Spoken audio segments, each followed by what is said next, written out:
என்னோட முன் வீடியோவில் நிலைவாசலை சுத்தமாக அழகாக வச்சுக்கோங்கன்னு சொல்லியிருந்தேன். நிறைய பேர் எப்படி வச்சுக்கலாம், என்னெல்லாம் அதில் ஒட்டலாம் அப்படின்னு கேட்டிருந்தீங்க. அதுக்கான பதிவு தாங்க இது. உங்கள் நிலைவாசல் கதவில் சாமி படம் ஒட்டவோ மாட்டவோ கூடாது. ஏன்னா கதவு திறக்கும் போதும் மூடும் போதும் அந்த சாமி படம் ஒரு அதிர்வு ஏற்படும். அது நல்லதில்லை. அதற்கு பதிலாக நிலைவாசலுக்கு மேலே சாமி படத்தை ஒட்டவோ மாட்டவோ செய்யலாம். நிறைய பேர் கேட்பீங்க, கதவுலேயே சாமி படம் போட்ட மாதிரிலாம் இப்போ வருதே அப்படின்ட்டு.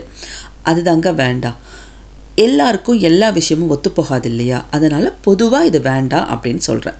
அப்போது என்ன மாட்டலான்னு கேட்டிங்கன்னா, ஸ்வஸ்திக் சின்னம், ஓம் ஸ்டிக்கர், யானை படம், மயில் படம் இந்த மாதிரி ஒட்டலாம். நீங்கள் ஸ்வஸ்திக் சின்னமும் ஓமும் ரொம்ப அற்புதமான பலனை உங்களுக்கு கொடுக்குங்க.